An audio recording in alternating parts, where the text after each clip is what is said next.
Hi everyone, welcome back to my channel. So today I'm going to be showing you a hair and makeup look that I think is perfect for every day for work and work meetings. It gives you the impact you want, makes you look polished, but it's not too much. So it's going to look chic and pretty and put together for your everyday work situations. So my hair was washed and dried the night before, and I'm going to style it today using the GHD Platinum Plus styler. This is GHD's first smart styler that predicts the hair's needs and adapts the power as you go, which is so cool. The heat is monitored as you go, and the styler recognizes the thickness of the hair section you're using and the speed that you're styling at and adjusts itself accordingly. And the newer wishbone shape aligns the plates to prevent the hair from snagging on the styler. So all around you're reducing breakage and damage on the hair, which is what we need when we tend to frequently heat style our hair for work every single day. I'm starting off by sectioning the hair, combing it through, and then adding some of the curl hold spray to make sure that my curls will last all day. I just apply that through the hair, a couple of spritzes, and then comb it through as well. Then I just grab the Platinum Plus and I grasp about an inch of hair in the styler at the top and then twist downwards. And you can see here it creates a really easy and just simple quick curl. When you're curling the hair, you want to curl the front sections away from the face so that the hair kicks back off the face. And then when you move on to the second piece, you want to go in the opposite direction so it creates texture in the hair and doesn't get too glam. So you want to make sure that you're alternating each curl. As I do each section, I like to spritz it with hairspray just to make sure that I get some hold. I'm not going to brush through the curls yet or anything. I'm just letting them cool down and set. So now I'm just repeating the same thing on the top section. I do one side at a time. So I'm just combing through that curl spray, and then I'm going to grab the front of my hair, and you want this to kick back off the face like I said before, pulling it away from the face and twisting downward. When I'm doing the front, I like to do the second section away from my face as well, and then start alternating the curls. I just find that this makes the style look more even and it just flicks better off the face that way. I don't know why, but it's just a habit that I'm in. You can see I kind of leave the curls at about ear height. You don't want to go up too high because it will create too much of like a princessy bouncy curl. You want it to be a little bit more relaxed for every day. So just make sure that you keep those curls a little bit further down. Repeat the process all over the head. This whole styling only takes me about 10 minutes as long as I've washed my hair the night before. If you have to dry your hair and stuff in the morning, it's just going to take you so much longer. So I suggest washing it at night if you have a very busy work schedule.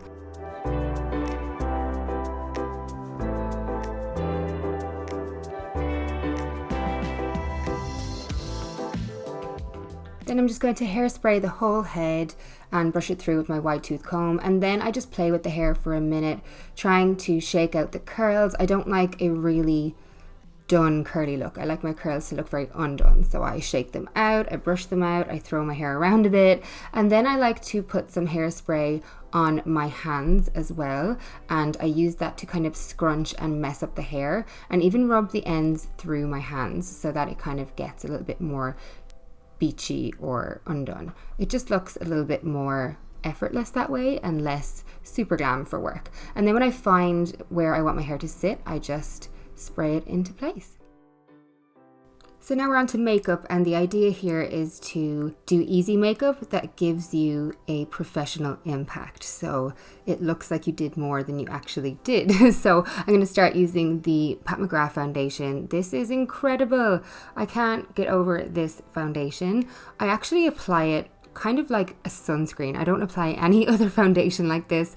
I properly rub it into my face as if I'm applying moisturizer. I don't know why this works for this foundation. It's not something I do with any other foundation. I usually use a brush or a sponge, but I just find that this gives me the best finish. It makes the foundation look like skin, which is so good for work.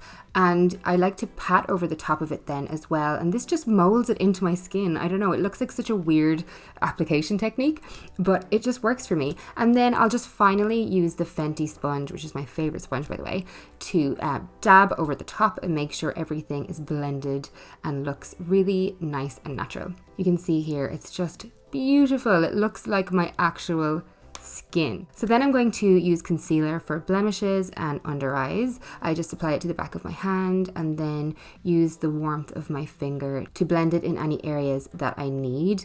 Again, I would normally use sponges and stuff for this, but I just find starting with my fingers and then moving on to the sponge is what works best with this foundation, whether I'm using the foundation or blending other products into it.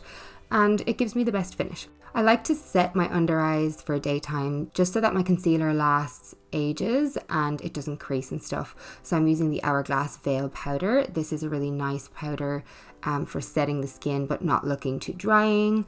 And I'll just use that under my eyes before I do my cream bronzer. I have such a crush on nude sticks at the moment. I love this cream stick bronzer. It's kind of like a pinky undertone, so it looks much more natural than super yellow or orange bronzers. It's called Sun-Kissed, so that makes sense. I just find these products so versatile. You can use them on the eyes, face, lips. They blend in ridiculously well with your foundation and other products. They don't disturb powders either, which is fantastic. And I just can't get enough of them. I feel like it's such an amazing multi-use product for everyday work kind of situations, for throwing in your handbag too for touch-up, just a winner all around. So I'm just blending that out across the face and on the eyes using a foundation brush and then a smaller brush for the eyes.